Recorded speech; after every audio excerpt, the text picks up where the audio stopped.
Assalamu alaikum and greetings. This is our first video where we calculate a force. So the task says determine direction and intensity of electromagnetic force which impacts on all sides of this contour shown on picture. So we need to calculate the vector and intensity of the force which we have on this conductor. Let me explain this picture. So we have two conductors. First conductor is this one. It is infinitely long conductor from picture.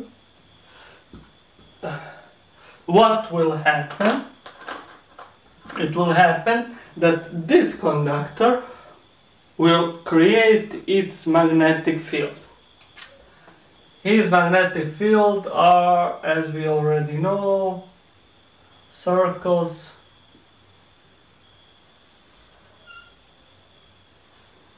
Very bad drawn circle, it's not like this, but and how do we determine the direction? Because this is our conductor, we put thumb on the and curl our fingers, close our fist, and curling of our fingers shows what is the direction of a magnetic field.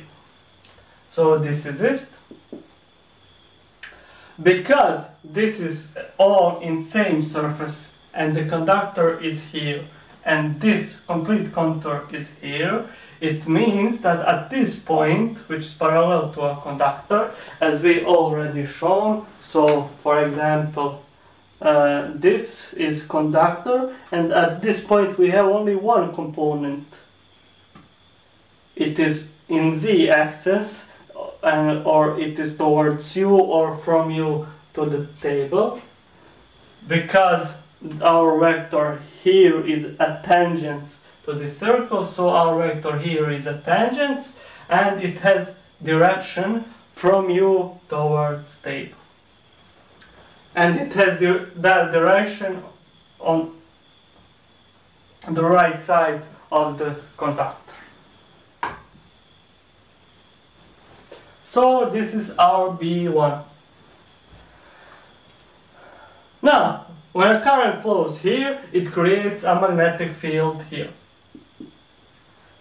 What then happens? Because through this conductor we have also a current, but it is I2. It happens, this happens, that we have a law which says if we have a conductor with length L or dl, with the current in a magnetic field, we will have a force on that conductor. Which means this one will create a magnetic field even here. We will have a conductor through which current flows. In a magnetic field, it means we will have a force on this conductor. And we need to calculate the total force on this conductor.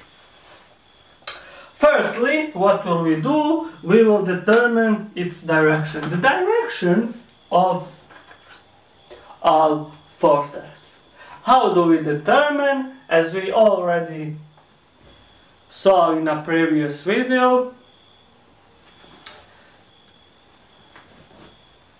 if we have vector C, which is a cross product of two vectors, and I have vector A and vector B, I am using the right hand rule. We know this vector will be normal perpendicular to these two, so it will have a 90-degree angle between these two. If these two are on the surface, that means this vector will have this direction towards you or from you to the table, but it will have this 90-degree angle on both vectors. And the direction is determined with the right hand rule, where we rotate the first vector towards the second, but not this way, but with shorter way. This is a shorter way, this is a longer way. So we rotate it here in this direction, we close our fingers or curl our fingers in this direction, and our thumb will show us the direction of resultant vector C, which is in this case this. The same we will do here. Okay, we have that our force is equal. First vector is dl or L, which is the length of a conductor, and its direction is the direction of current. So this is vector dl, it is up. So our vector dl is in the direction of a current, and our vector magnetic flux density is from U toward the table. So this is its direction. How does this look?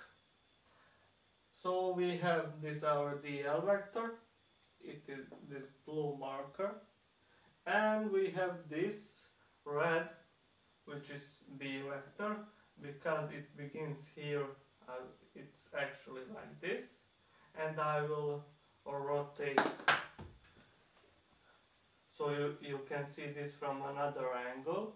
So this is the L vector, this is B vector, and we need by the right hand rule to rotate first vector, which is dl, which is this, towards B, which is this, in a shorter way.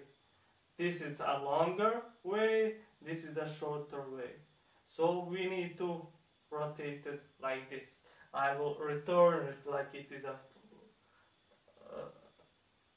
the real state. So we have B vector like this, dl like this, and we need to rotate it in this direction, which means we curl our fingers in this direction, and our thumb tells us that our vector B is to the left, and we will draw it. So our vector, resultant vector F,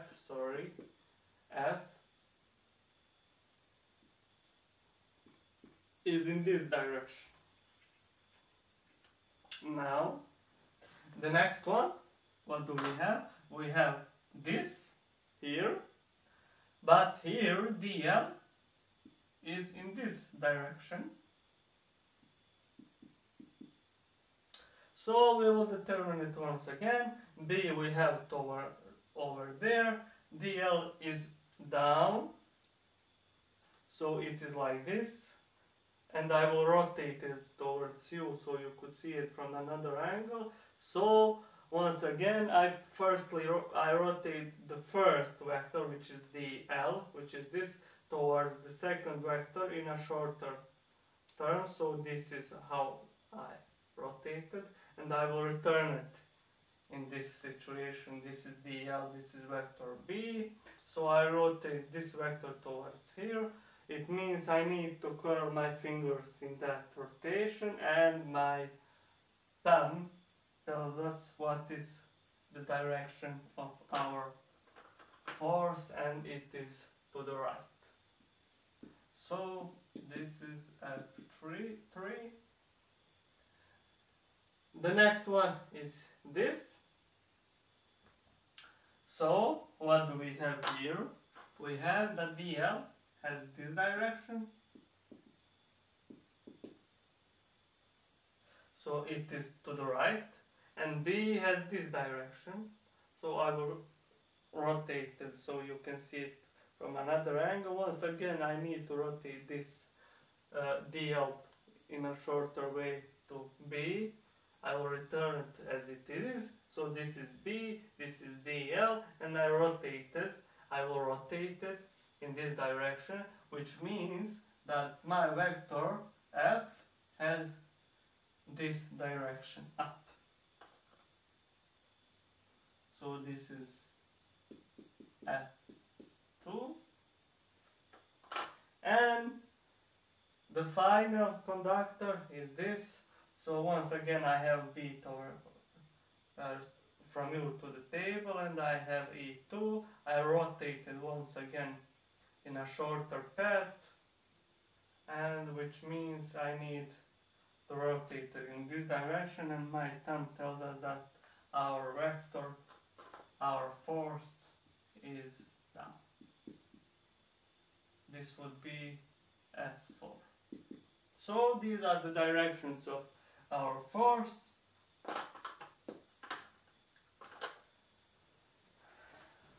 And we will calculate.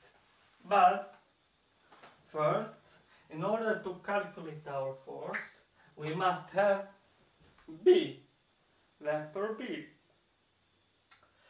This is if we want to calculate a vector right away. If we want to calculate a density, the formula will be F equals the current times integral from point A to point 2, from length A to length 2.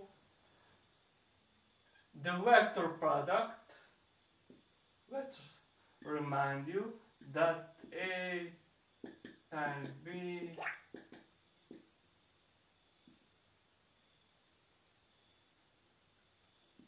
is equal a density of first times a density of second times sinus angle between these two vectors, and times unit vector. If we need identity of this vector, it is only this. So identity of this will be dl times b times sine angle between dl and b. But what's the angle between dl and b?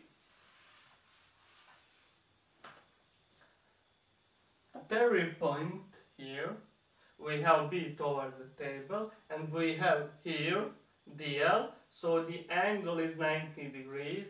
We have here dl and b. Once again, the angle between these two is 90 degrees, and so on for all other parts of the conductor. This angle is 90 degrees. We know that sine of 90 degrees is 1. So actually, our formula, we get that our force is equal dl times b, or it's better to write it as b times dl in some borders. We will determine that. Now, very important thing. When do I use current? First current I1, the second current. Well, if I need to calculate a force on this conductor, for force I use his current. So I need to calculate for this conductor has that and that current, I use that current in this formula.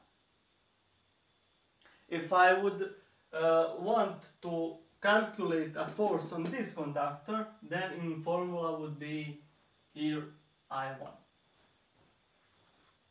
But B, what is the magnetic field? Here I have a magnetic field that is created by this current, by the current E1, and by this infinitely long conductor. So what is my B? And once again, we will remember that for infinitely long conductor, we have already calculated that B on a distance d is equal μ0 times I, in this case it's I1, the current one, times 2p d, where d is the distance from the conductor. So, for example, if I need, and I need for the first case, look, for the first case, I need a magnetic flux density here at this point, at this distance. So, but for this conductor I will need a magnetic flux density at this point, this point, this point. So this distance, when calculating our force, we will write it we will not use d, but we will use x as uniform formula, where x will be presented as distance. As we move away from our conductor, the x changes. But the x is once again a distance. When you will realize why will we use an x. You can still use d or whatever you want, but we will use x. So for the first conductor, this will be our first case, this will be second, this will be third, and this will be fourth case. For our first conductor, B1, if you look at, complete conductor is on the same distance from a conductor, which means this magnetic field is the same for every point of this conductor. And because it is on the distance x, which is equal to a, as you can see, this conductor is on the distance a from our infinitely long conductor, it means that it is equal to 2p times a.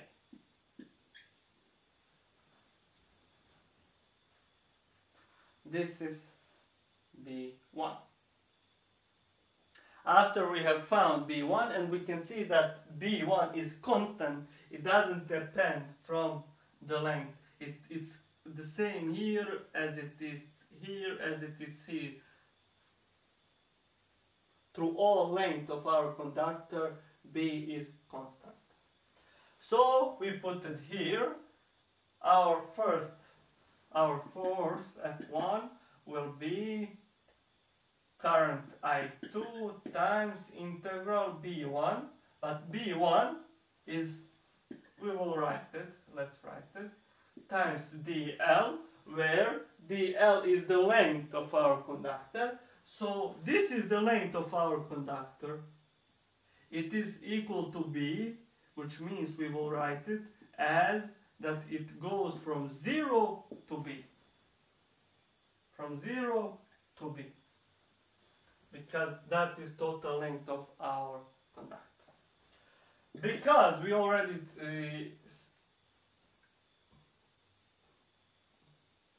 recognize that B1 through all this conductor, the distance is the same. It means that B1 is the same. It is a constant. It doesn't depend from the length of conductor. We can draw a constant in front of integral, which means this is I2 times B1 times integral from 0 to B dl.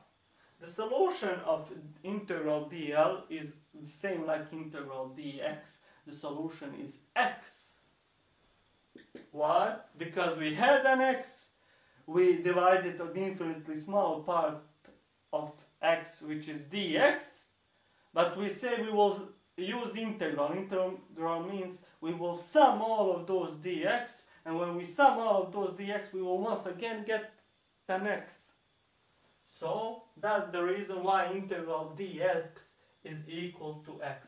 So we had an x, some length for example, we divided an infinitely small part where every part is dx, and now if we want to sum it, we say we use integral. After we sum it all of these parts, we once again get x. That's the reason why integral dx is equal to x.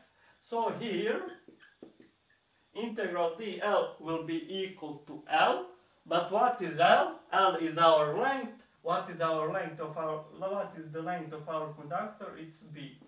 It is given as B. And it is B1.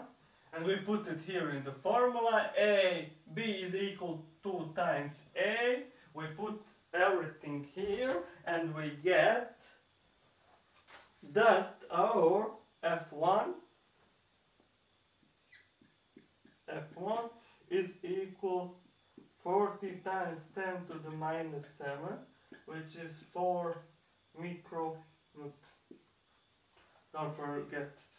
If we want to write this as a vector, we'll set our coordinate system. Let's say our coordinate system that this is y-axis, this is x-axis, and this is z-axis. We see that our first force is in a negative part of x-axis, so it means it has minus I component. The direction is opposite, so we will write it 40 times 10 to the minus 7 times minus I unit vector. Of course, micronewton.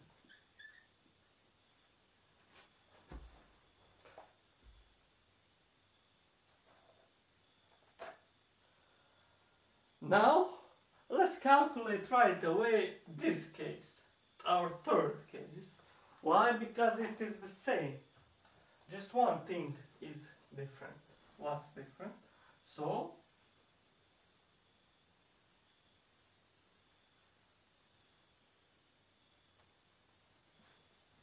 here, for this third case, what do we have? Once again, we need to calculate B. We can see that this conductor is on the same distance through its own all length, which means that B is constant, and we calculated by using this formula. We only need to know what is the distance of this conductor of this point, and the distance is, as you can see from the picture, A plus A. That is 2A. So our B3 is equal to 0 times I1 2P I1, because this magnetic flux was created by this current, times our distance for this case is 2A.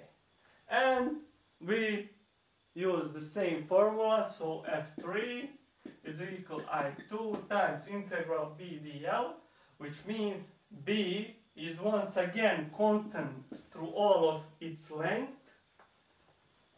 So we can draw it in front of an integral, because let's remember the integral of constant times dx, we can write it as constant in front of integral times integral of dx times 2a. Integral of dl is total length L, but what is our L? Our L is actually B.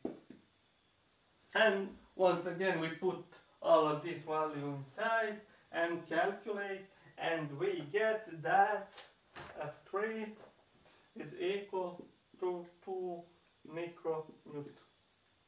If we want to write this as a vector, once again we see it has this direction.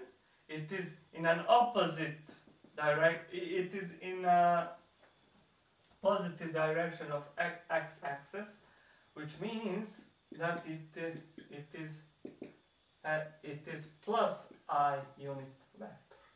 So 2 times plus I micro. This is our third case. Now, very important thing. So I will erase some parts. Now we will calculate our force F2 and F3. Our task asks from us to calculate a resultant vector on this complete contour of force. And we will do that. We will do that by calculating a force on every part of a conductor. But for example, here we can automatically see a very interesting thing. So we have this conductor here, and this conductor has its own dl. So this dl, for example, has this direction. So we have gotten that the force has this direction.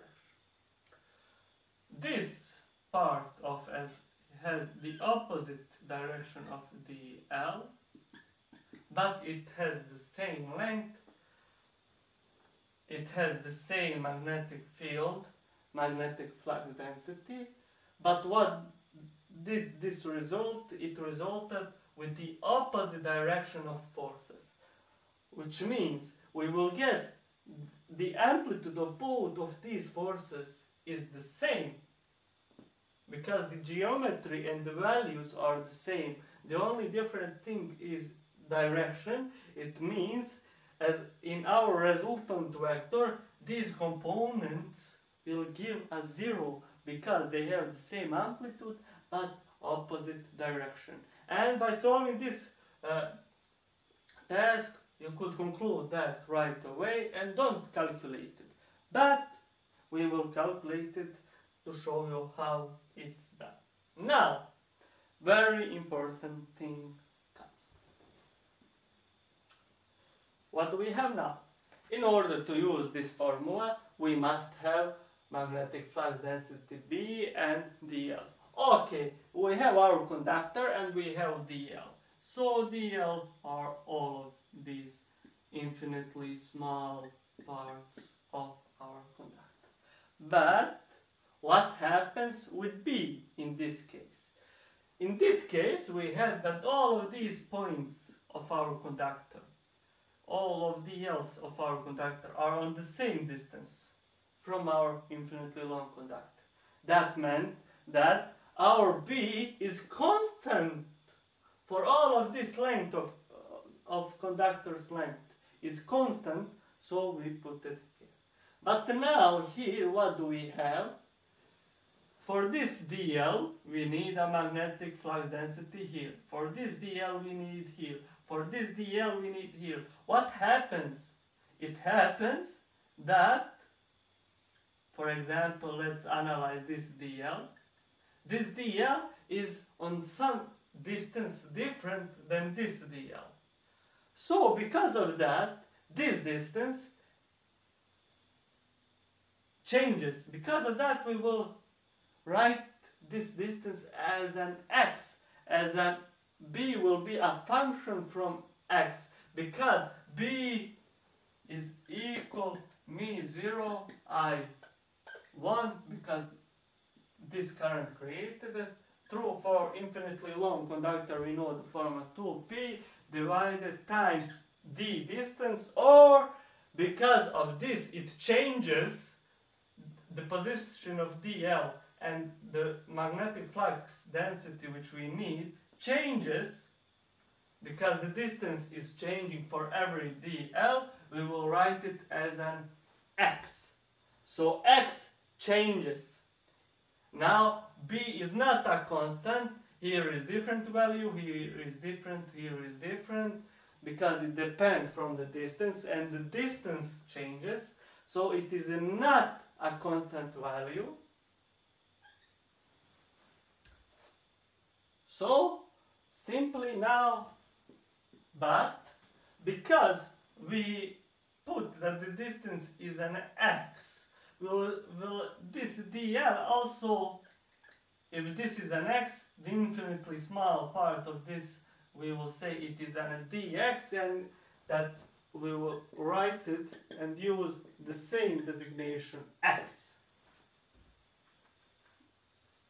We will write dl as an dx.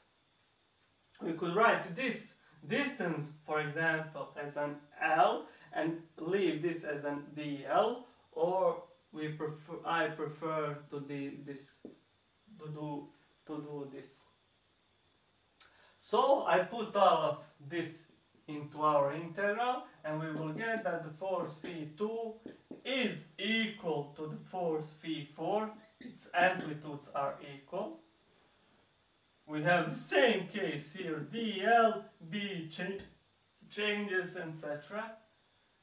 I2 integral, b2 we cannot bring it in front of integral because it's not a constant.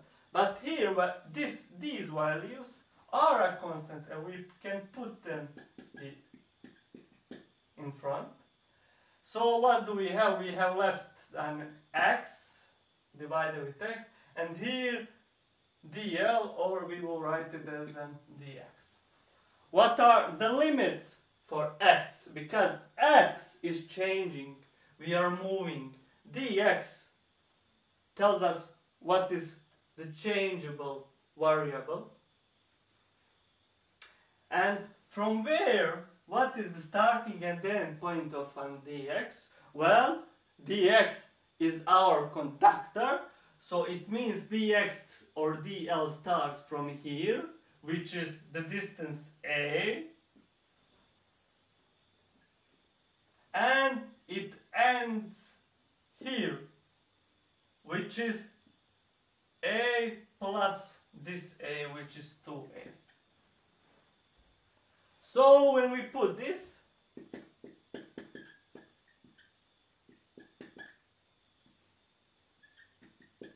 we know that the integral dx divided with x, it is a standard integral and it is a logarithm, but natural logarithm ln of x from a to the 2a. We know when we put these limits, it is the upper limit minus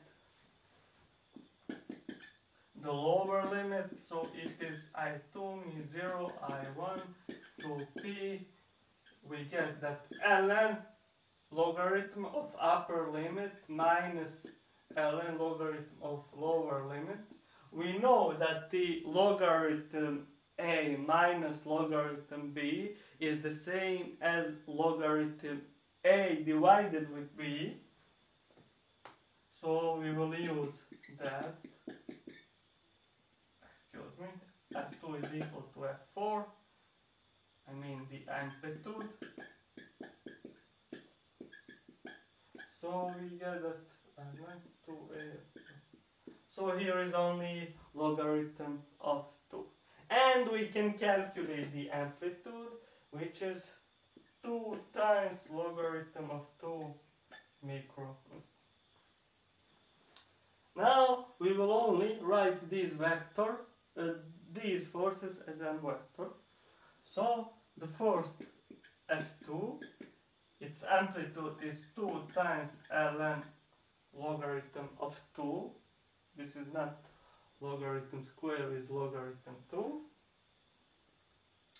What its direction? F2, as we can see, it is in a positive direction of y-axis. So it is a G. While F4 is in a negative, you can see, in a negative direction of y-axis, which means it is a minus J or minus 2 logarithm of 2. And now our resultant vector on a complete contour is the sum of all vectors.